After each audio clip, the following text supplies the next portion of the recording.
पिछले वीडियो में मैंने बात किया था आर्टिकल 15 के बारे में। आज हम बात करेंगे आर्टिकल 16 के बारे में। तो आर्टिकल 16 को अगर आप देखेंगे तो बहुत सिंपल है। ये क्या कहता है? ये बात करता है equality of opportunity in matter of public employment. मतलब स्टेट के पास जितने टाइप्स के भी रोजगार होंगे, स्टेट के पास जितने तरह के रोजगार वो दे सकती है या किसी ऑफिस में किसी को पद दे सकती है, वो सारे के सारे अपॉइंटमेंट्स में क्या होगा? इक्वालिटी देखने को मिलेगा। तो मतलब अपॉर्चुनिटी का इक्वालिटी होगा, मतलब सभी को अपॉर्चुनिटी है वहां पे अप्लाई करने के लिए। एक बेसिक डेफिनेशन है। अगर हम आर्टिकल 16 की बारे में बात करें तो ये कहता है इक्वालिटी किसका? अपॉर्चुनिटी का। Equality of opportunity in matter of public employment. तो पब्लिक एम्प्लॉयमेंट वही होता है जो स्टेट के अंदर जितने भी रोजगार, जितने भी नौकरियां स्टेट के अंदर आती हैं, वो सारे के सारे किसके अंदर आती हैं? पब्लिक एम्प्लॉयमेंट्स की आती है। तो आर्टिकल 16 में बेसिकली अगर हम देखें तो आर्टिकल 16 में बहुत सारे सब क्लॉजेज हैं। तो आर्टिकल 16 में 16 सब क्लॉज 1 है, फिर 2 है, फिर 3 है, फिर 4 है, फिर 5 है और फिर लास्टली हमारा 6 है। हम सारे क्लॉज को एक एक करके बात करेंगे और ये सारे क्लॉज कैसे आए हमारे संविधान में, इस पर भी बात करेंगे, क्योंकि उनका हिस्टोरिक बैकग्राउंड जानना हमारे लिए काफी ज्यादा जरूरी है। तो सबसे पहले हम स्टार्ट करेंगे आर्टिकल 16 सब क्लॉज 1 को। तो आर्टिकल 16 सब क्लॉज 1 हमारा क्या कहता है? तो आर्टिकल 16 सब क्लॉज 1 ये कहता है कि अपॉर्चुनिटी की इक्वालिटी होगी। इक्वालिटी ऑफ अपॉर्चुनिटी किसके लिए? For all citizens. For all citizens. For all citizens का यहाँ पे ये मतलब हुआ कि ये जो आर्टिकल है ये किसके लिए है? सिर्फ सिटीजन्स ऑफ इंडिया के लिए है, ये नॉन सिटीजन्स के लिए नहीं है। मतलब बाहर से अगर कोई हमारे देश में आता है तो उसके लिए ये आर्टिकल, वो इस आर्टिकल को एंजॉय नहीं कर पाएगा, वो इस आर्टिकल का फायदा नहीं उठा पाएगा। तो आर्टिकल 16 भी जो है वो सिर्फ सिटीजन्स के लिए अप्लाई होता है। तो equality of opportunity for all citizens in matters related to employment और appointment into any office under the state. इसका मतलब बहुत सरल है। इसी बात को इसने इस प्रोविजन में कहा है, स्पष्ट रूप से कहा है कि जो अपॉर्चुनिटी होगी, जैसे कि सिंपल मैं समझाऊं आपको। देखिए कि अगर एक स्टेट है, स्टेट के पास बहुत सारी वैकेंसीज हैं या जॉब्स हैं, स्टेट के बहुत सारे जॉब्स हैं या कुछ ऑफिसेस हैं जहां पे ये सेलेक्टेड, मतलब ऑफिस अपॉइंटमेंट का मतलब हुआ कि एक बड़े पोस्ट पे किसी का अपॉइंट करना। जैसे कि कोई बॉडी है वहां पे अपॉइंट आप कर रहे हैं, स्टेट की कोई बॉडी है वहां पे आप किसी को अपॉइंट कर रहे हैं। तो स्टेट के पास क्या है? जॉब्स है। जॉब से क्या मिलता है? एम्प्लॉयमेंट। जॉब से क्या मिलता है? एम्प्लॉयमेंट मिलता है, रोजगार मिलता है।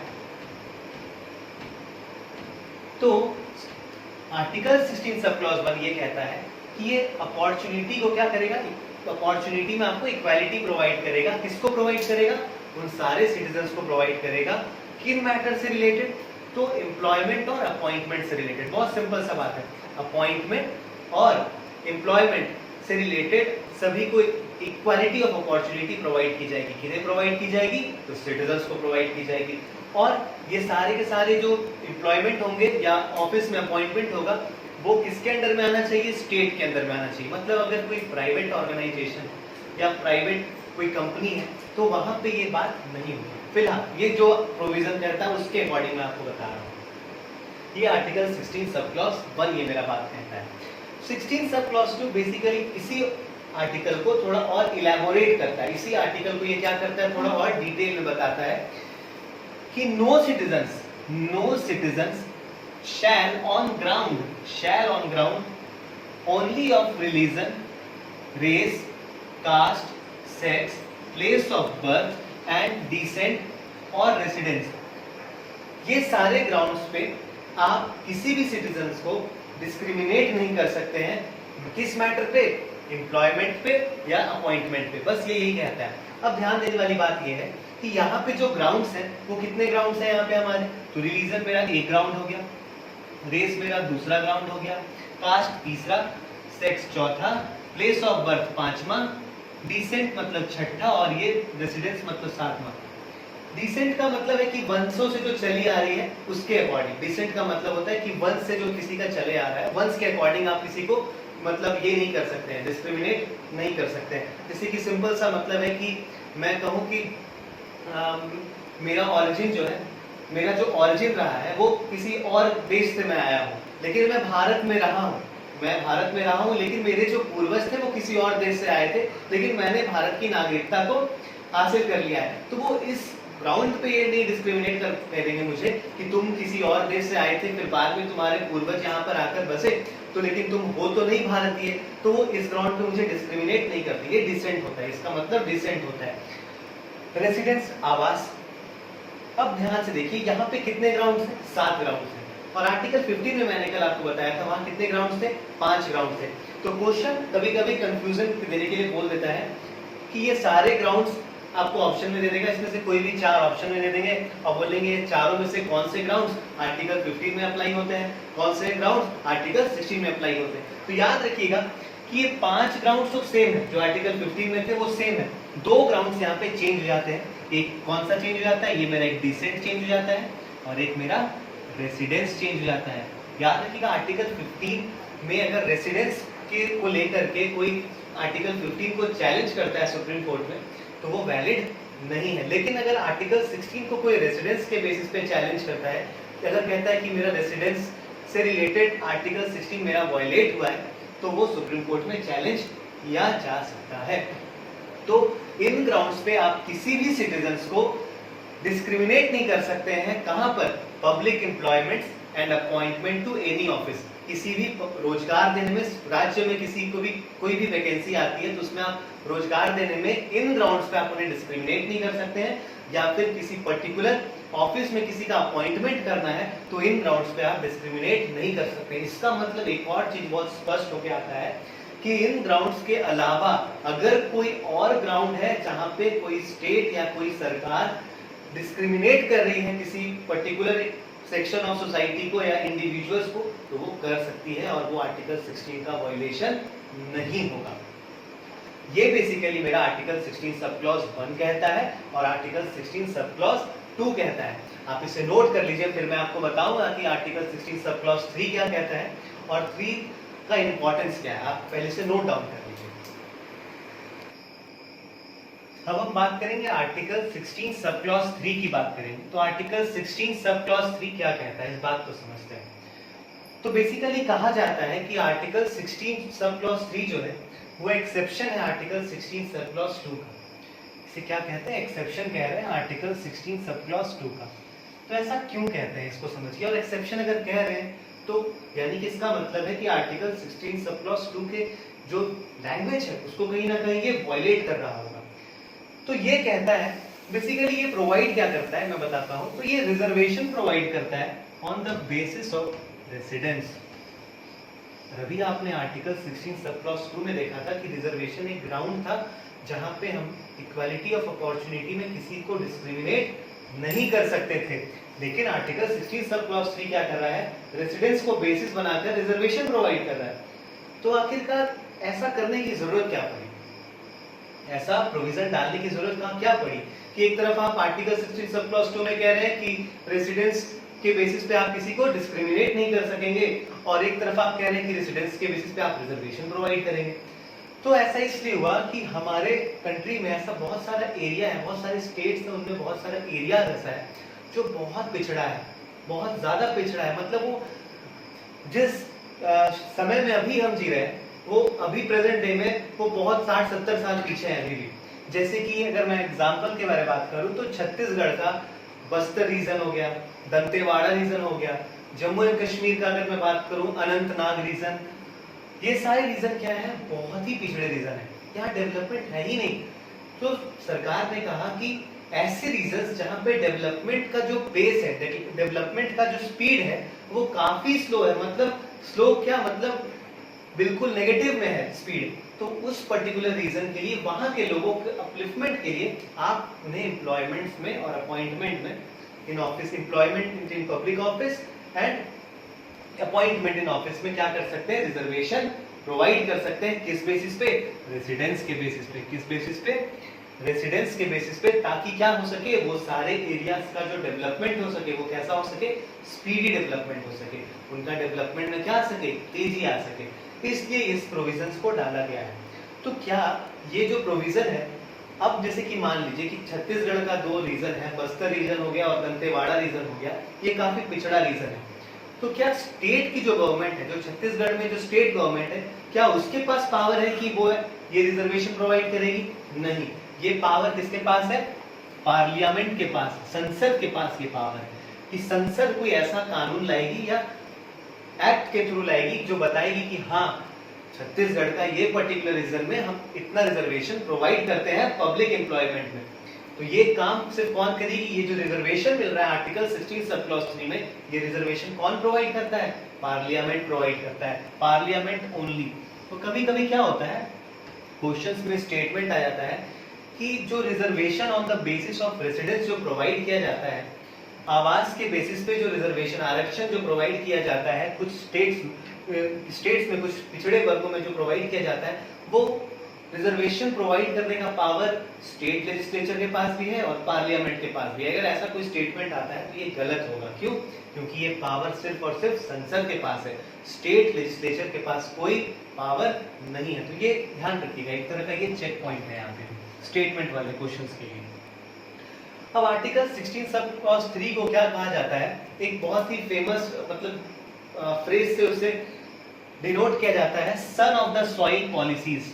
Son of the soil policies, इसका मतलब ये है कि जिस धरती से हम बिलोंग करते हैं, जिस धरती से मैं बिलोंग करता हूँ, जो पॉलिसीज आएंगी वो सिर्फ मेरे लिए आएंगी और मेरे जो जनरेशंस वाले आएंगे उसके लिए आएंगी। इससे कि इसका मतलब क्या है कि यहाँ पे पर्टिकुलर रीजन में रिजर्वेशन प्रोवाइड कर रहा है। तो हुआ क्या कि जो सेंट्रल गवर्नमेंट है हमारी, अगर उसकी ही सरकार अगर स्टेट गवर्नमेंट में है, अगर मान लीजिए बीजेपी अगर हमारा सेंट्रल गवर्नमेंट में है और किसी स्टेट में भी बीजेपी की गवर्नमेंट है, तो चांसेस ज्यादा होते हैं कि बीजेपी सेंट्रल गवर्नमेंट वैसी ऐसी पॉलिसीज उस पर्टिकुलर स्टेट के लिए ज्यादातर लाएगी जहां पे सिर्फ बीजेपी गवर्नमेंट है। क्यों? क्योंकि उसे वोट बैंक चाहिए, वोट की राजनीति है यहाँ पर। तो वो क्या करेगी, पिछले कुछ सालों से देखा गया कि जो सरकारें हैं वो वैसे वैसे पर्टिकुलर स्टेट्स के लिए ज्यादातर रिजर्वेशन ला रही थी। तो इसीलिए बहुत सारे आर्टिकल्स न्यूज में आए, तो उसने इस आर्टिकल के लिए एक स्टेटमेंट यूज किया, son of the soil policies. तो अगर आपसे अगर क्वेश्चन कभी मेंस में आता है कि son of the soil policies से आप क्या समझते हैं, तो आपको इसमें लिखना पड़ेगा आर्टिकल 16 सब क्लॉज 3 के बारे में लिखना पड़ेगा। अगर आप इसके बारे में नहीं लिखेंगे तो आपको मार्क्स नहीं मिलेगा। मतलब ये है बहुत सिंपल सा कंसेप्ट, लेकिन अगर आपको सिर्फ डायरेक्टली ये स्टेटमेंट दे दिया जाए तो आपको शायद, अगर आप पढ़े नहीं है तो आपको समझ में नहीं आएगा। तो अगर ऐसा क्वेश्चन मेंस में आता है कि son of the soil policy से आप क्या समझते हैं, तो आपको आर्टिकल 16 सब क्लॉज 3 के बारे में डिस्कस करना पड़ेगा। बेसिकली इसका मतलब होता है prescribing reservation based on domicile for employment और अपॉइंटमेंट। जो मैंने बताया कि रिजर्वेशन किस बेसिस पे? डोमिसाइल। अब ये डोमिसाइल किससे रिलेटेड होता है? रेसिडेंस से रिलेटेड होता है। तो डोमिसाइल के बेसिस पे आप क्या करेंगे? एम्प्लॉयमेंट प्रोवाइड करेंगे और अपॉइंटमेंट प्रोवाइड करेंगे। जैसे कि बहुत सारे स्टेट्स ने ऐसा क्या किया था कि अपने जो वैकेंसीज आती थी उसमें वो क्या कर देते हैं, कोटा फिक्स कर देते हैं कि हमारे स्टेट वाले बच्चे 90% सीट पे लड़ेंगे और बाकी जो जनरल 10% सीट होगा उस पे बाहर वाले स्टेट वाले करेंगे। तो मैक्सिमम स्टेट अगर ऐसे करते जाएंगे तो होगा क्या कि जो बच्चे जो तैयारी कर रहे हैं वो सिर्फ अपने स्टेट में ही अप्लाई कर पाएंगे, वो दूसरे स्टेट में माइग्रेट नहीं कर पाएंगे। तो बेसिकली ये हमारा जो फेडरल सिस्टम है ये इसको कहीं ना कहीं वायलेट करेगा, फेडरल सिस्टम को कहीं ना कहीं वायलेट करेगा। तो ये था मेरा आर्टिकल 16 सब क्लॉज 3। आप इसे नोट कर लीजिए, फिर हम आर्टिकल 16 सब क्लॉज 4 पे आते हैं। तो आर्टिकल 16 सब क्लॉज 3 को हमने देखा कि एक तरह का एक्सेप्शन था आर्टिकल 16 सब क्लॉज 2 में, जो कह रहा था कि स्टेट जो मतलब पार्लियामेंट जो है वो लॉ बना सकती है किस रिगार्डिंग में? रेसिडेंस को बेसिस मान के रिजर्वेशन प्रोवाइड कर सकती थी। कहाँ पे? पब्लिक एम्प्लॉयमेंट और अपॉइंटमेंट टू एनी ऑफिस। अब देखिए ध्यान से, तो इस प्रोविजन को पावर देने के लिए पार्लियामेंट ने एक लॉ लाया, पार्लियामेंट ने एक एक्ट लाया जिसे कहते हैं पब्लिक एम्प्लॉयमेंट एक्ट 1957। तो 1957 में पब्लिक एम्प्लॉयमेंट एक्ट आई जो किसको ताकत दे रही थी? 16 सब क्लॉज 3। मतलब जो 16 सब क्लॉज 3 के अंदर जो प्रोविजन था, जो रेसिडेंस के बेसिस पे रिजर्वेशन देने की बात थी, ये इसको ताकत देता था। लेकिन ये जो था ये 1974 में एक्सपायर्ड कर दिया गया। मतलब ये पहले बहुत सारे स्टेट्स के लिए अप्लाई किया गया था, जैसे त्रिपुरा हो गया, मेघालय हो गया और भी ऐसे बहुत सारे स्टेट्स थे, और जैसे कि आंध्र प्रदेश, तेलंगाना भी उस टाइम इंक्लूडेड था। तो ये जो था ये क्या कर रहा था, रेसिडेंस के बेसिस पे रिजर्वेशन प्रोवाइड कर रहा था, लेकिन अब ये वैलिड नहीं है। लेकिन ये सिर्फ 2 स्टेट में अभी भी चल रहा है, वो है आंध्र प्रदेश और तेलंगाना। ये 2 स्टेट में एक्सेप्शन क्यों है, तो इसको समझते हैं कि ये दोनों जो स्टेट है, जैसे कि आंध्र प्रदेश और तेलंगाना तो फिलहाल बना था, पहले तो ये सिर्फ आंध्र प्रदेश था। तो कुछ पर्टिकुलर हमारे यहाँ कॉन्स्टिट्यूशन में कुछ पर्टिकुलर यूनियन टेरिटरीज हैं और कुछ स्टेट्स हैं जिन्हें हम स्पेशल प्रोविजंस देते हैं, जैसे कि आपको याद होगा जब जम्मू एंड कश्मीर यूटी नहीं बना था, जब स्टेट था वो, तो उसके पहले जम्मू एंड कश्मीर आर्टिकल 370 से गवर्न होता है। आर्टिकल 370 से उसे कुछ स्पेशल पावर मिले हुए थे। वैसे ही आंध्र प्रदेश को आर्टिकल 371 डी से कुछ स्पेशल पावर मिलते हैं, और इन्हीं स्पेशल पावर के कारण यहाँ पे रेसिडेंस के बेसिस पे इन्हें भी रिजर्वेशन दिया गया है। और जब तेलंगाना अलग हुआ तो ये प्रोविजन उनके लिए भी एक्सटेंड कर दिया गया। बात ये है, तो अभी भी आप देखते होंगे कि अब क्या होता है कि कुछ पर्टिकुलर स्टेट्स कह देते हैं कि हम 80% बच्चे को लेंगे अभी एग्जाम में, कुछ स्टेट कह देते हैं कि मैं 70% अपने स्टेट वाले बच्चे को एग्जाम में दूंगा, बाकी जनरल के कोटे से आएंगे। तो ये जो प्रोविजन है वो 1974 के बाद से आए, मतलब 1974 के पहले रेसिडेंस के बेसिस पे रिजर्वेशन कॉमन। ये था मेरा आर्टिकल 16 सब क्लॉज 3। अगर हम आर्टिकल 16 सब क्लॉज 4 को देखें तो आर्टिकल 16 सब क्लॉज 4 भी रिजर्वेशन को ही प्रोवाइड करता है। अब ये कहता है, इसका अगर हम कहें तो देखिए इसका लैंग्वेज क्या है, तो बोलता है nothing in this article shall prevent state for making special provision for backward class in public employment and appointment in office in the opinion of the state if they are not adequately represented in the services of the state। इसका मतलब ये है कि इस article में कोई भी ऐसा प्रोविजंस नहीं है जो स्टेट को रोक सकता है स्पेशल प्रोविजन बनाने के लिए। इसके लिए स्पेशल प्रोविजन आप बनाएगी। तो ये आर्टिकल 16, अगर मैं आपको सिंपली समझाऊं कि आर्टिकल 16 सब क्लॉज 4 क्या कह रहा है, तो ये कहता है कि बैकवर्ड क्लास के लिए जो स्टेट है, जो स्टेट लेजिस्लेचर हो गई या पार्लियामेंट हो गई, वो इनके लिए स्पेशल प्रोविजंस बना सकती है, स्पेशल प्रोविजन बना सकती है किसके लिए, पब्लिक एम्प्लॉयमेंट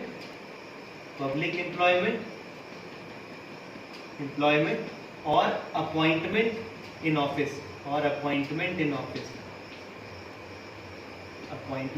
ऑफिस इसका मतलब ये है कि ये बैकवर्ड क्लास को डील करता है। 16 सब क्लॉज 3 किसके लिए था, रेसिडेंस के बेसिस पे रिजर्वेशन था, और ये जो है 16 सब क्लॉज 4 है, ये बेसिकली बैकवर्ड क्लास को डील करता है। तो यही 16 सब क्लॉज 4 से ही एक तरह से आप समझिए, तो जो जेनेसिस होता है ओबीसी के लिए जो रिजर्वेशन का जो जेनेसिस होता है वो यहीं से जेनेसिस होता है। जो मतलब कह सकते हैं कि ओबीसी का जो रिजर्वेशन जो हम देते हैं अभी प्रेजेंट में, वो यहाँ से आता है, 16 सब क्लॉज 4 से आता है। हम देखेंगे कि 16 सब क्लॉज 4 कैसे आया, पहले आप इसे नोट डाउन कर लीजिए। अब आर्टिकल 16 सब क्लॉज 4 को अगर हम डिटेल में स्टडी करें तो थोड़ा उससे पहले उसके पीछे हिस्टोरिक बैकग्राउंड को थोड़ा समझना पड़ेगा। तो आर्टिकल 340 अगर हमारा देखें तो आर्टिकल 340 कहता है कि प्रेसिडेंट के पास ताकत है, वो एम्पावर करता है कि कमीशन को अपॉइंट कर सकता है। कैसे कमीशन को, बैकवर्ड क्लास के लिए वो एक कमीशन को अपॉइंट कर सकता है। बैकवर्ड क्लास के कंडीशन को जानने के लिए, आप उनके कंडीशन पे रेगुलर अपडेट लेने के लिए वो एक कमीशन को अपॉइंट कर सकता है। तो 1953 में एक कमीशन को अपॉइंट किया गया, उसे पहला बैकवर्ड क्लास कमीशन भी कहते हैं, उसका नाम है काका कालेलकर कमीशन। तो पूछता है क्वेश्चन कभी कभी कि पहला बैकवर्ड क्लास कमीशन का नाम क्या था। पहला बैकवर्ड क्लास कमीशन का नाम था काका कालेलकर कमीशन 1953, और ये 1953 में बनाया गया था। अभी हम डिटेल नहीं करेंगे काका कालेलकर कमीशन क्या कहता था, उसके रिकमेंडेशन क्या थे, वो मेरा एक डिटेल चर्चा होगा जब हम पूरे ओबीसी मूवमेंट के बारे में बात करेंगे कि ओबीसी का मूवमेंट जो स्टार्ट हुआ वो कैसे हुआ। अभी बेसिकली हमें रिजर्वेशन को थोड़ा बहुत समझना है। सेकेंड कमीशन जो अपॉइंट हुआ, जो कि काका कालेलकर कमीशन के बाद जो अपॉइंट हुआ, उस कमीशन का नाम था मंडल कमीशन। मंडल कमीशन 1979। और ये मंडल कमीशन जो अपॉइंट किया गया था, ये जनता पार्टी के टाइम पे अपॉइंट किया गया था। जब जनता पार्टी का रूल था तब इसे अपॉइंट किया गया था, मतलब कांग्रेस की सरकार उस वक्त नहीं थी। और इसे अपॉइंट करने का पर्पस ये था कि ये जान सके, पहले ये समझिए कि जो बैकवर्ड क्लास का होते हैं, बैकवर्ड क्लास जो है, इसे हमारा कॉन्स्टिट्यूशन कहीं डिफाइन नहीं करता है। बैकवर्ड क्लास को कॉन्स्टिट्यूशन कहीं डिफाइन नहीं किया है कि बैकवर्ड क्लास का एक स्टैंडर्ड डेफिनेशन क्या होगा। तो कॉन्स्टिट्यूशन ने जब इसे डिफाइन नहीं किया, तो सुप्रीम कोर्ट ने इसे बहुत बार इंटरप्रेट किया है कि बैकवर्ड क्लास जो होगा वो जनरली, किसे बैकवर्ड हम कहेंगे, सोशली एंड एजुकेशनली बैकवर्ड, मतलब सामाजिक और एजुकेशनली बैकवर्ड, सामाजिक और एजुकेशनली बैकवर्ड। और कई बार ये चर्चा आता है कि क्या इकोनॉमिकली जो बैकवर्डनेस है, आर्थिक रूप से जो बैकवर्डनेस है, क्या उसको हम कंसीडर नहीं करेंगे। हम कहते हैं कि हाँ, जो इकोनॉमिक क्राइटेरिया है वो एक क्राइटेरिया हो सकता है इन क्राइटेरिया के साथ, लेकिन सिर्फ आप इकोनॉमिक क्राइटेरिया पे बैकवर्डनेस को डिफाइन करें तो वो गलत है। वो सुप्रीम कोर्ट ऐसा कहती है, वो गलत है। तो बेसिकली यहाँ पे जो बैकवर्डनेस का बात हो रहा है, वो कौन से बैकवर्डनेस का बात हो रहा है, socially and educationally backward class का बात हो रहा है। Socially and educationally backward class का बात हो रहा है। अब ध्यान से देखिए, ये जो मंडल कमीशन थी, हालांकि इसने लिखा कि ये socially and economically backward class के बेसिस पे ये मतलब ये जो चीजें हैं, जो socially and educationally backward class जो है, ये इसके स्थिति को क्या करेगी, इन्वेस्टिगेट करेगी कि इनका स्थिति कैसा है। अब सवाल उठा कि ये पता कैसे चलेगा कि कौन से लोग सोशली और एजुकेशनली बैकवर्ड क्लास पिछड़े हैं। तो इनका जो बेसिस था वो बेसिस था कास्ट। इनका जो बेसिस था वो बेसिस था क्या, कास्ट।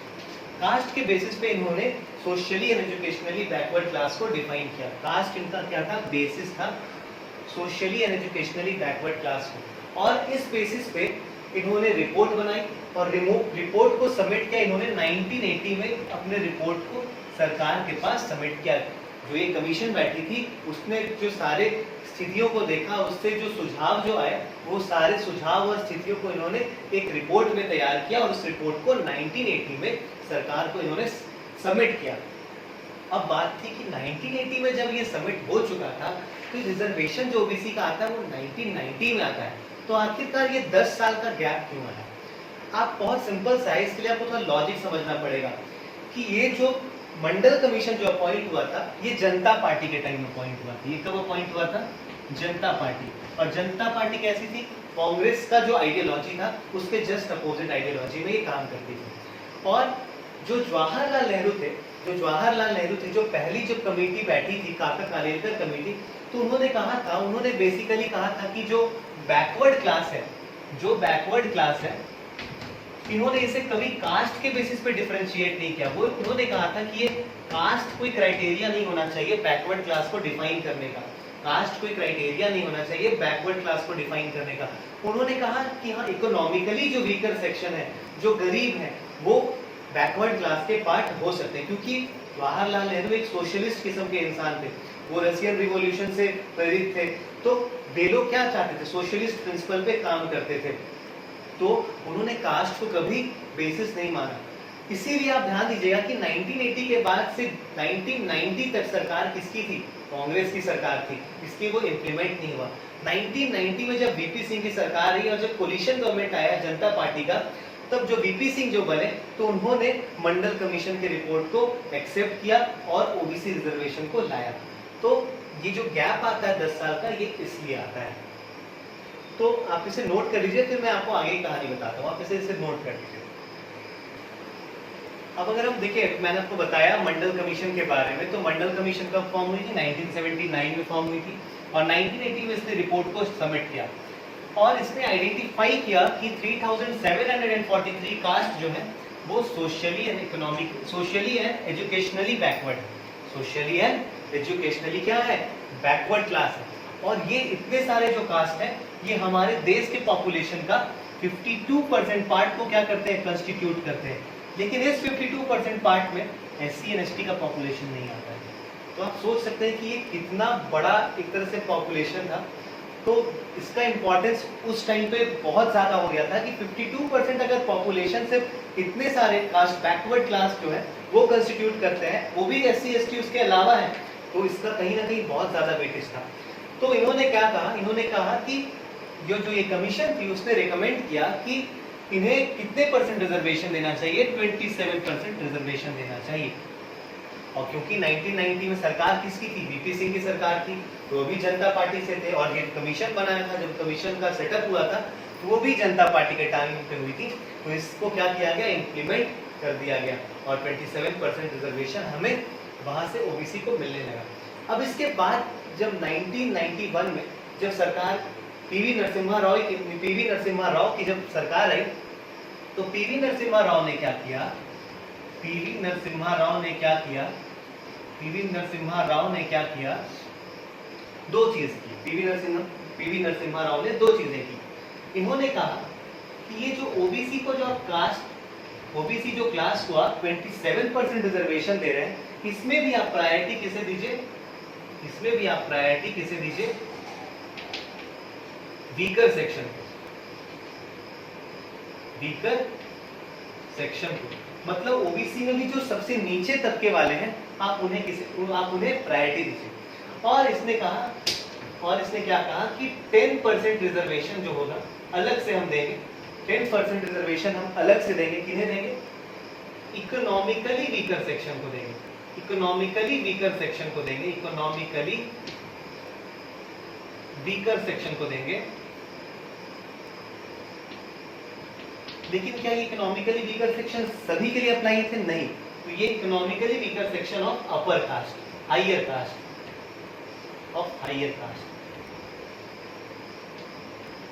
तो इन्होंने, अब क्या हो गया कि अब रिजर्वेशन SC ST को भी थी पहले से मिली हुई 22.5% मिला करके, और OBC को 27% रिजर्वेशन मिल गया, यानी कि 49.5% रिजर्वेशन हो गया। और PV नरसिम्हा राव जब आए तो उन्होंने 10% रिजर्वेशन और अलग से दे दिया, किसे, जो आर्थिक रूप से जो सक्षम नहीं थे, हायर कास्ट के, उन्हें रिजर्वेशन दे दिया। अब ये सारे मामले बहुत एक तरह से मूवमेंट चला कि ऐसा क्यों हुआ, OBC के लिए बहुत मूवमेंट चला, हायर कास्ट वालों ने OBC के लिए के अगेंस्ट मूवमेंट किया, OBC वालों ने इस 10% के लिए मूवमेंट किया, बहुत नाटक चला हमारे देश में उस वक्त। उसके बाद केस सुप्रीम कोर्ट में गया। सुप्रीम कोर्ट ने क्या कहा, सुप्रीम कोर्ट ने जो केस गया वो बहुत फेमस केस है, जिसका नाम मंडल केस से भी होता है या फिर इंदिरा सवनी केस से भी होता है। तो आप पहले से नोट कर लीजिए, फिर मैं उस केस के बारे में बात करूंगा। अब देखिए PV नरसिम्हा राव ने क्या किया था, दो चीजें की थी। 10% रिजर्वेशन दिया था जो इकोनॉमिकली वीकर सेक्शन थे, हायर कास्ट के, उन्हें दिया था। और दूसरा काम क्या किया था उन्होंने कि OBC में भी कहा था कि आप प्रायोरिटी किसे देंगे रिजर्वेशन देने में, जो वीकर सेक्शन है, जो पुअरर सेक्शन है, उन्हें आप देंगे। तो जो PV नरसिम्हा राव ने जो किया था उसे चैलेंज किया इंदिरा सवानी केस में, या फिर इसे मंडल केस से भी कहते हैं, 1992। बहुत इंपॉर्टेंट केस है, बहुत इंपॉर्टेंट केस है। अगर रिजर्वेशन का कोई भी क्वेश्चन अगर आपके मेंस में आता है तो इस केस का जिक्र कम से कम होना चाहिए आपके कॉपी में, तभी वो समझेगा कि आपको हाँ रिजर्वेशन सही से आता है। कोर्ट ने क्या कहा इसको देखते हैं। तो ये जो केस थी इसे 9 जजेस की बेंच ने देखा। इसमें कितने जजेस थे, 9 जजेस थे। तो ये उतना इंपॉर्टेंट नहीं, मेरे लिए इंपॉर्टेंट है इसने क्या कहा, इसके जजमेंट क्या थी उसे समझते हैं। तो कोर्ट ने रिजेक्ट किया पहला चीज कि जो 10% इकोनॉमिकली वीकर सेक्शन को जो रिजर्वेशन मिल रही थी उसे कोर्ट ने क्या किया, रिजेक्ट कर दिया। कोर्ट ने उसे क्या कह दिया, रिजेक्ट कह दिया। और दूसरा जो इसने दूसरा जो जजमेंट दिया उसने कहा कि OBC जो है, OBC को आप 2 कैटेगरी में बांटेंगे, क्रीमी लेयर और नन क्रीमी लेयर। तो कभी कभी कंसेप्ट आता है कि OBC का जो बाइफरकेशन होता है, जो 2 भाग में हम बांटते हैं, क्रीमी लेयर और नन क्रीमी लेयर, ये किस केस से निकल के आता है, तो ये इंदिरा सवानी केस से निकल के आता है। तो क्रीमी लेयर क्या है और नन क्रीमी लेयर क्या है, इसको समझते हैं। तो क्रीमी लेयर मेरा वो है जो OBC में भी जो अच्छी जगह पर है, जो मतलब OBC को मैं सिंपल सा कहूँ कि अगर OBC को मैं इस स्क्वायर से रिप्रेजेंट करता हूँ, तो ये जो पोर्शन है, जो अपर वाला पोर्शन है, जो थोड़ा उठा हुआ है, ये मेन स्ट्रीम है, इससे हल्का, ये मेन स्ट्रीम से जो नजदीक में है, इसे मैं कह सकता हूँ क्रीमी लेयर, और जो नीचे वाले जो पोर्शन हो गया ये मेरा क्या हो गया, नॉन क्रीमी लेयर हो गया। मतलब जो ओबीसी में भी जो सबसे एक्सक्लूडेड है, जिसे रिजर्वेशन का फायदा नहीं मिल पा रहा है, वो नॉन क्रीमी लेयर में आ गया।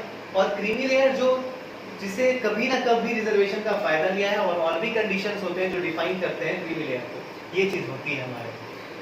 उसके बाद इसने क्या कहा, ये जो रिजर्वेशन जो आप दे रहे हैं ओबीसी को, ये कहाँ पे मिलेगा, तो ये इनिशियल अपॉइंटमेंट्स में मिलेगा। मतलब अगर हम कोई वैकेंसी आई, कोई जॉब आया, तो अगर मुझे जॉब में अपॉइंट किया गया तो मैं उस अपॉइंटमेंट में ही सिर्फ मुझे रिजर्वेशन मिलेगा। इसका मतलब है कि प्रमोशन में रिजर्वेशन नहीं होगा। ये केस ने क्या कहा कि प्रमोशन में कोई रिजर्वेशन नहीं मिलेगा, no reservation in case of promotion. उसके बाद इसने क्या कहा, इसने जो पॉइंट कहा वो ये कहा कि जो मैक्सिमम रिजर्वेशन जो पार्लियामेंट या स्टेट प्रोवाइड कर सकती है वो 50% से ज्यादा नहीं होनी चाहिए, यानी कि 50% से ज्यादा एक्सीड नहीं करना चाहिए। तो अभी जो प्रेजेंट डे में जो रिजर्वेशन है वो कितना है, 22.5% आपका SC/ST का, प्लस 27% आपका किसका, ओबीसी का। तो ओवरऑल 49.5% होता है। बट फिलहाल 10% और रिजर्वेशन मिलता है, वो मैं उसके बारे में और बताऊंगा कि वो 50% को क्या एक्सीड करता है, क्या उसको वॉयलेट करता है या नहीं करता है, वो मैं बताऊंगा आगे। बट फिलहाल इसके पॉइंट्स को आप समझिए कि इसने कहा कि जो रिजर्वेशन होगा वो 50% से ज्यादा एक्सीड नहीं करना चाहिए। उसके बाद इसने कहा कि ये कैरी फॉरवर्ड रूल को, इसमें कहा कि कैरी फॉरवर्ड रूल के बारे में जिक्र किया। तो कैरी फॉरवर्ड रूल क्या होता है इसको समझते हैं। जैसे कि मान लीजिए कि कोई स्टेट है, इस साल उसने एक वैकेंसी निकाला, और वैकेंसी निकालने में कहा कि इतना परसेंट सीट रिजर्व रहेगा। मान लीजिए कि 100 सीट की वैकेंसी आई, 100 सीट में 27 सीट ओबीसी के लिए रिजर्व रहेगा, 27 सीट ओबीसी के लिए रिजर्व रहेगा। अब ये 27 सीट में मान लीजिए जो एग्जामिनेशन हुआ, एग्जामिनेशन के बाद देखा गया कि क्या सारे के सारे 27 ओबीसी के बच्चे उसमें आ गए, तो पाया गया कि इसमें मात्र 12 बच्चे आए और बाकी 15 सीटें क्या रह गई, वैकेंट रह गई, खाली रह गई। 15 सीटें क्या रह गई, खाली रह गई। तो कैरी फॉरवर्ड रूल ये कहता है कि जब नेक्स्ट ईयर, मान लीजिए अगले साल अगर स्टेट कोई वैकेंसी लाती है, तो इस 15 वैकेंट सीट को भी उसमें ऐड अप कर देगी। मतलब 15% सीट भी जो क्या होगा, उस रिजर्वेशन में ऐड हो जाएगा। इसका मतलब है कि 100% सीट की अगले साल अगर वैकेंसी आ रही है, तो 27% तो नॉर्मल जो रिजर्वेशन से मिलता है वो, प्लस 15 सीट इसमें और ऐड हो जाएगा। मतलब 100 में अब कितना उन्हें रिजर्वेशन मिल गया, 42 सीट्स का रिजर्वेशन मिल गया। तो पहले क्या हो रहा था, जब ये कैरी फॉरवर्ड रूल आया तो सरकारें, बहुत सारी स्टेट गवर्नमेंट क्या करी थी कि रिजर्वेशन तो मिल रहा था उन्हें, लेकिन ये बैकलॉग्स जो हो गए वो बढ़ते गए और ये 50% को एक्सीड करते जा रहा था। किसी स्टेट में 68%, किसी केस में 70% तक रिजर्वेशन आ गया था।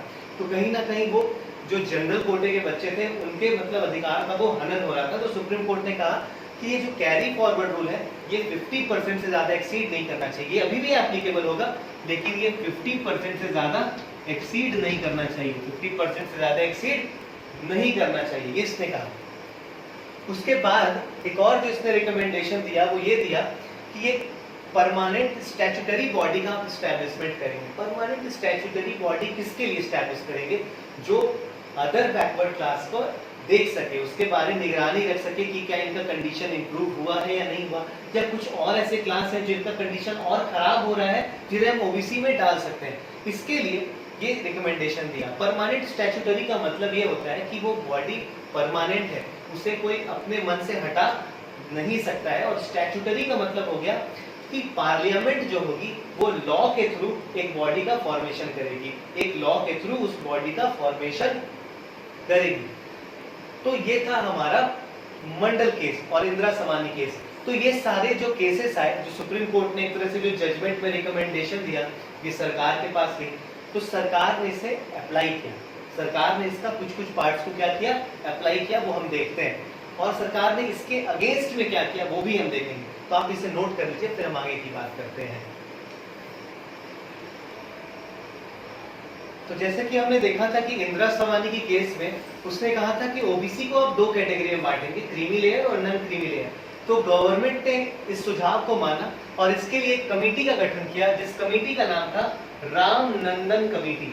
तो कभी कभी क्वेश्चन आपसे पूछता है कि ऐसी कौन सी कमेटी थी जिसे बनाया गया था कि क्रीमी लेयर और नॉन क्रीमी लेयर को आइडेंटिफाई किया जा सके, तो उसका आंसर होगा रामनंदन कमेटी। रामनंदन कमेटी। अब इस रामनंदन कमेटी ने क्या किया, इसने आइडेंटिफाई किया कि इसे क्रीमी लेयर और नॉन क्रीमी लेयर को इसे आइडेंटिफाई करने का इसे कार्य दिया गया। ये बस हमारे लिए एक फैक्ट है। इंदिरा सवानी केस में एक पॉइंट और आई थी कि उसने कहा था कि परमानेंट स्टैट्यूटरी बॉडी का एस्टैब्लिशमेंट होगा, तो national commission for backward class का एस्टैब्लिशमेंट भी उसी केस के अकॉर्डिंग हुआ था। एनसीबीसी का भी जो फॉर्मेशन होता है, इसका शॉर्ट फॉर्म एनसीबीसी होता है, इसका जो फॉर्मेशन होता है वो भी इंदिरा सवानी के जो जजमेंट है उसके अकॉर्डिंग ये किया गया है। अब ध्यान से देखिएगा, इंदिरा सवानी के केस में ये कहा गया कि जो रिजर्वेशन होगा वो सिर्फ इनिशियल अपॉइंटमेंट में आपको मिलेगा, इसका मतलब प्रमोशन में कोई रिजर्वेशन नहीं मिलेगा। तो सरकार ने क्या किया कि सरकार ने एक संशोधन किया संविधान में और आर्टिकल 16(4)A को इंसर्ट किया। आर्टिकल 16(4)A को इंसर्ट किया। आर्टिकल 16(4)A क्या कहता है, ये कौन सा संशोधन था संविधान का, तो ये 77th कॉन्स्टिट्यूशनल अमेंडमेंट एक्ट था। तो कभी कभी क्वेश्चन पूछता है कि आर्टिकल 16 सब क्लॉज ए किस संविधान के संशोधन से आया है, संविधान में कौन सा संशोधन, कितने नंबर वाले संशोधन से आया है, तो ये 77th कॉन्स्टिट्यूशनल अमेंडमेंट एक्ट से इंसर्ट किया गया है। तो आखिरकार ये क्या कहता है, तो ये कहता है कि प्रमोशन में भी रिजर्वेशन मिलेगा, किन्हें, एससी और एसटीज को प्रमोशन में भी रिजर्वेशन मिलेगा जो कि who are not adequately represented in services of state. इसका मतलब ये है कि मान के चलिए कि अगर ब्यूरोक्रेसी की अगर हम बात करें, अगर हम ब्यूरोक्रेसी की बात करें तो मान लीजिए कि अगर आपको कुछ ऐसे टॉप के ऑफिसर्स को आपको अपॉइंट करना है तो वहां पे आप प्रमोशन जब देंगे तो आप एससी एसटी को आप क्या करेंगे, प्रायोरिटी देंगे, आप उन्हें उनके बेसिस पे प्रमोशन में भी रिजर्वेशन देंगे। कब देंगे, जब आपको लगेगा कि जो टॉप ऑफिसर्स हैं, जो टॉप ऑफिसर्स जो ऑफिसर्स हैं आपके ऊपर के पद पे जो बैठे हुए हैं उनमें एससी एसटीज के नंबर बहुत ही कम है, तो आप उनको क्या करेंगे, उनका रिप्रेजेंटेशन को बढ़ाने के लिए आप रिजर्वेशन प्रोवाइड कर सकते हैं, आप रिजर्वेशन प्रोवाइड कर सकते हैं। ये जो क्लॉज है ये कहता है कि आप कर सकते हैं, इसने ये नहीं कहा है कि आपको करना ही है, ये कहता है कि आप सिर्फ कर सकते हैं, रिजर्वेशन आप प्रोवाइड कर सकते हैं। ये डिपेंड करेगा स्टेट टू स्टेट, स्टेट का मन करेगा तो वो देगा, स्टेट का मन करेगा तो वो नहीं देगा। इस आर्टिकल 16 सब क्लॉज 4 में फिर एक अमेंडमेंट किया गया, 85th कॉन्स्टिट्यूशनल अमेंडमेंट किया गया और इसमें कहा गया कि ये जो प्रमोशन जो मिलेगा ये किस बेसिस पे होगा, कंसीक्वेंशियल सीनियरिटी पे बेसिस पे होगा। कंसीक्वेंशियल सीनियरिटी का मतलब ये होता है कि अगर मान लीजिए 3 लोग हैं, एक्स है, वाई है और जेड है, और एक्स और वाई जो है ये दोनों जनरल कैटेगरी के हैं और जेड जो है वो मान लीजिए एससी या फिर एसटी कैटेगरी का है।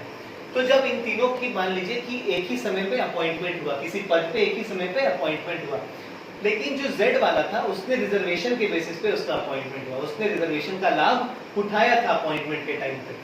तो जब इनका नेक्स्ट लेवल पे प्रमोशन होगा, जब ये दूसरे लेवल पे प्रमोट होंगे तो क्या होगा कि जेड को पहले प्रमोशन दिया जाएगा। जेड का प्रमोशन क्या होगा, एक्स और वाई के पहले दिया जाएगा। इसी प्रिंसिपल को हम क्या कहते हैं, कंसीक्वेंशियल सीनियरिटी कहते हैं। तो जो प्रमोशन मिलेगा वो कंसीक्वेंशियल सीनियरिटी के बेसिस पे मिलेगा। मतलब अगर 4 लोग हैं एक ही समय पे वो किसी पद पे आए हैं, अपॉइंट किए गए हैं, तो उसमें देखा जाएगा कि कौन सा ऐसा जो इंसान है जिसने रिजर्वेशन का फायदा उठाया है, तो उसे आप प्रमोशन देने में क्या रखेंगे, प्रायोरिटी देंगे। प्रमोशन देने में आप उसे क्या करेंगे, प्रायोरिटी देंगे। तो ये था मेरा कंसीक्वेंशियल सीनियरिटी जो आर्टिकल जो 85th कॉन्स्टिट्यूशनल अमेंडमेंट एक्ट से के थ्रू लाया गया था। इससे पहले हमने देखा कि जो कैरी फॉरवर्ड रूल था, जो इंदिरा सवानी केस में था, कि जो बैकलॉग वैकेंसीज होती हैं वो 50% से ज्यादा एक्सीड नहीं कर सकती है। मतलब इसको क्या किया गया, हटाया गया, इसको हटाया गया और कहा गया कि ऐसा हटाना इसलिए जरूरी है क्योंकि इससे क्या हो रहा है, जो नेक्स्ट वैकेंसी आती है उसमें जो जनरल कैटेगरी के बच्चे होते हैं वो कंप्लीट सीट्स पे फाइट नहीं कर पाते हैं। तो उसके लिए कहा गया, सुप्रीम कोर्ट ने कहा, ये सुप्रीम कोर्ट नहीं सॉरी ये सरकार ने कहा 81st कॉन्स्टिट्यूशनल अमेंडमेंट एक्ट के थ्रू कहा कि इसके लिए आपको सेपरेट वैकेंसीज बनानी पड़ेगी। मतलब अगर मान लीजिए 100 सीट में इस साल अगर वैकेंसीज में अगर 27% रिजर्वेशन, 27 सीट अगर आप ओबीसी को देते हैं, तो उसमें से अगर मान लीजिए 10 सीट खाली रह गया, तो ये 10 सीट अगले बार जब आप कोई वैकेंसी निकालेंगे तो उसमें ऐड नहीं होगा। ये 10 वैकेंसी पे आपको अलग से नियुक्ति करना है। वो जो नियुक्ति जो आप नया नियुक्ति लाएंगे उसमें आपको इसको जोड़ना नहीं है। मतलब ये आप अलग से वैकेंसी पे आप इसका अपॉइंटमेंट करेंगे। ये था मेरा कैरी फॉरवर्ड रूल को नलिफाइड किया गया 81st कॉन्स्टिट्यूशनल अमेंडमेंट एक्ट से और सेपरेट वैकेंसी का वहां पे प्रावधान डाला गया। ये कुछ बातें थी मेरी आर्टिकल 16 सब क्लॉज 16 4A की बातें थी। इसके आगे और भी बातें हैं, पहले आप इसे नोट डाउन कर लीजिए। अब एक इंपॉर्टेंट केस जो आता है वो क्या आता है वो देखिए, Nagaraj versus union of India 2006। इस केस में बेसिकली हुआ क्या था कि अभी हमने जितने भी कॉन्स्टिट्यूशनल अमेंडमेंट एक्ट्स देखे, चाहे वो 77 हो, 81 हो, 85 और 82 हो, ये सारे के सारे कॉन्स्टिट्यूशनल अमेंडमेंट एक्ट को उसने चैलेंज किया। 82 कॉन्स्टिट्यूशनल अमेंडमेंट एक्ट बेसिकली क्या कहता है, मैं आपको सिंपली बताता हूं। ये कहता है कि article 16 sub clause 4 and article 335 के बीच में रिलेशन के बारे में बताता है। आर्टिकल 335 बेसिकली कहता है कि अगर आप SC ST को अगर आप रिजर्वेशन दे रहे हैं, अगर आप SC ST को रिजर्वेशन दे रहे हैं, आर्टिकल 4 कर लीजिए, रिजर्वेशन दे रहे हैं, तो बेसिकली आपका जो एडमिनिस्ट्रेशन का जो एफिशिएंसी होना चाहिए वो कम नहीं होना चाहिए। मतलब आप रिजर्वेशन दे रहे हैं लेकिन उससे आपका एफिशिएंसी में कोई कॉम्प्रोमाइज नहीं होना चाहिए। तो बेसिकली ये बात क्यों आई थी वो बताता हूँ। क्या हो रहा था कि जब प्रमोशन उन्हें मिल रहा था, तो प्रमोशन ऐसे तो मिलता नहीं, उसके लिए आपको एग्जाम पास करना पड़ता है। तो उसमें क्या हो रहा था कि उनका जो क्वालिफाइंग मार्क्स था वो प्रमोशन के टाइम पे भी कम कर दिया जा रहा था, या उनकी कॉपी की जो चेकिंग हो रही थी वो हल्की लिबरल चेकिंग हो रही थी। तो इस बेसिस पे कहा कि अगर आप प्रमोशन कम दे रहे हैं या प्रमोशन अगर आप उन्हें दे रहे हैं, तो आप उनके कॉपी को अगर आप लिबरल चेक कर रहे हैं या उनके क्वालिफाइंग मार्क्स को आप कम कर दे रहे हैं, तो इससे तो यही हो रहा है ना कि अगर वो बंदा अगर जेन्युइनली डिजर्व नहीं करता है प्रमोशन को, फिर भी वो कम मार्क्स के कारण, कम कट ऑफ मार्क्स के कारण वो रिजर्वेशन का फायदा को उठा पाएगा। तो उससे क्या हो सकता है कि एडमिनिस्ट्रेशन में जो एफिशिएंसी है वो क्या होगी, कॉम्प्रोमाइज हो सकती है। तो बेसिकली आर्टिकल 35 यही कहा कि आर्टिकल 16 सब क्लॉज 4A में आपको रिलेशनशिप रखना चाहिए और जो मिनिमम क्वालिफाइंग मार्क्स है उसमें आप कॉम्प्रोमाइज नहीं कर सकते हैं। बट सरकार जो है, सरकार ने क्या किया, 82nd कॉन्स्टिट्यूशनल अमेंडमेंट एक्ट लाके इस प्रोविजन को खत्म कर दिया। प्रोविजन को खत्म कर दिया, कह दिया कि नहीं, प्रमोशन में हम मिनिमम क्वालिफाइंग मार्क्स का क्राइटेरिया को रखेंगे ही रखेंगे। तो ये सारे कॉन्स्टिट्यूशनल अमेंडमेंट एक्ट को किसने चैलेंज कर दिया, Nagaraj versus union of India के केस में ये चैलेंज हुआ। तो कोर्ट ने कहा ये सारे के सारे जो कॉन्स्टिट्यूशनल अमेंडमेंट एक्ट थे वो सारे के सारे कैसे हैं, वैलिड है, वो कोई भी अनकॉन्स्टिट्यूशनल नहीं है। उसने क्या कहा, ये सारे के सारे वैलिड है। और इसके जजमेंट क्या क्या है वो मैं ये बताता हूँ।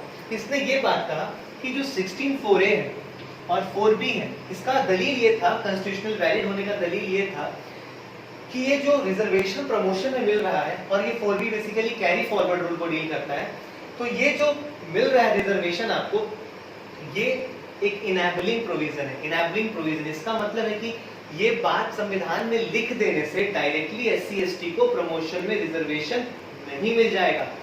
वो स्टेट पे डिपेंड करता है कि वो उसको रिजर्वेशन देना चाहती है या नहीं देना चाहिए है। और ये स्टेट कब देगी, जब उसे लगेगा कि वो उनका जो रिप्रेजेंटेशन है उस पद पे वो क्या है, कम है, उनका रिप्रेजेंटेशन क्या है, कम है। तो ये स्टेट पे निर्भर करता है, और वो स्टेट कहीं ना कहीं वो ये जो है उनके रिप्रेजेंटेशन को पहले आइडेंटिफाई करेगी फिर रिजर्वेशन देगी। इसलिए सरकार ने कहा कि ये कॉन्स्टिट्यूशनली वैलिड है, क्योंकि ये एक कंप्लीट प्रोविजन नहीं है, ये एक इनेबलिंग प्रोविजन है। मन करेगा तो देंगे, नहीं मन करेगा तो नहीं देंगे। लेकिन कोर्ट ने एक बहुत इंपॉर्टेंट चीज यहाँ पे ये गाइडलाइन लाई। गाइडलाइन में ये कहा कि अगर आप प्रमोशन पे रिजर्वेशन दे भी रहे हैं तो आपको 3 टेस्ट का ध्यान रखना होगा। 3 टेस्ट आपको करने होंगे। वो क्या 3 टेस्ट करने होंगे, तो देखना होगा कि क्या वो जिन्हें आप प्रमोशन दे रहे हैं SC ST को, क्या वो लिटरली बैकवर्ड है भी या नहीं बैकवर्ड है। ये बात समझना पड़ेगा। मतलब बैकवर्डनेस का भी टेस्ट उन्हें वहां पे फिर से स्टेट को पहले दिखाना पड़ेगा कि हाँ वो बैकवर्ड है या नहीं है। दूसरा कि क्या उनका रिप्रेजेंटेशन इनएडुकेट है कि नहीं, मतलब पूर्ण है भी या नहीं है। मतलब अगर उनका जो रिप्रेजेंटेशन है वो पूर्ण नहीं है, हाँ तब आप उन्हें दे सकते हैं। लेकिन अगर उनका जो संख्या है, जो उनका रिप्रेजेंटेशन है वो पूर्ण है, तो आपको उन्हें देने की, रिजर्वेशन देने की कोई जरूरत नहीं है। तीसरा ये कहता है कि अगर आप प्रमोशन में रिजर्वेशन दे रहे हैं तो उससे जो एफिशिएंसी होगी एडमिनिस्ट्रेशन की वो खराब नहीं होनी चाहिए। तो जो ओवरऑल एफिशिएंसी वो कैसा होना चाहिए, मेंटेन रहना चाहिए। तो ये तीनों टेस्ट को के बारे में नागराज ने बात किया। अब इस केस को चैलेंज किसने किया था, तो इस केस को जिसने चैलेंज किया था उस केस के बारे में मैं बताऊंगा, तो पहले आप इसे नोट डाउन कर लीजिए। इसके बाद जो केस आई वो केस का नाम था जरनैल सिंह वर्सेस लक्ष्मी नारायण गुप्ता। इस केस में हुआ क्या कि जो प्रोविजन जो इसके पहले वाले केस में जो हमने देखा था उसमें, जिसमें 3 टेस्ट में जो पहला टेस्ट जो बताया गया था कि जो बैकवर्डनेस का भी टेस्ट आपको देना पड़ेगा, उस प्रिंसिपल को इसने हटा दिया। उस प्रिंसिपल को इसने हटा दिया, स्ट्रक डाउन, उसको हटा दिया गया। मतलब वो प्रिंसिपल अब वैलिड नहीं रहेगी। मतलब आप प्रमोशन में अगर किसी को स्टेट अगर प्रमोशन देना चाहती है अगर SC ST को, तो उसे इस टेस्ट को पास नहीं करने का जरूरत है। उसके बाद अगर हम देखें तो इसने एक और पॉइंट कहा, इसने कहा कि क्रीमी लेयर जो होगा, held that creamy layer exclusion holds to SC and ST। तो SC and ST के लिए भी क्रीमी लेयर एक्सक्लूड हो जाता है। मतलब प्रमोशन के कंटेस्ट में बात हो रही है। और इसने कहा कि state cannot grant reservation who belong to the creamy layer of their community. मतलब प्रमोशन के केस में जो क्रीमी लेयर को बिलोंग करते हैं उन्हें रिजर्वेशन प्रमोशन में नहीं दिया जाएगा, चाहे वो SC ST के हो, चाहे वो OBC को तो ऐसे भी मिलता नहीं था। ये था मेरा जरनैल सिंह वर्सेस लक्ष्मी नारायण गुप्ता। बेसिकली ये सारे केसेस आपका आर्टिकल 16 4A 4B और 16 4 को डील करते हैं। अब जो दो मेरा सब क्लॉज बचता है, आर्टिकल 16 सब क्लॉज 5 और आर्टिकल 16 सब क्लॉज 6, ये मैं आपको नेक्स्ट वीडियो में बताऊंगा। तो आज का क्लास मेरा यहीं तक रहेगा। Thank you very much.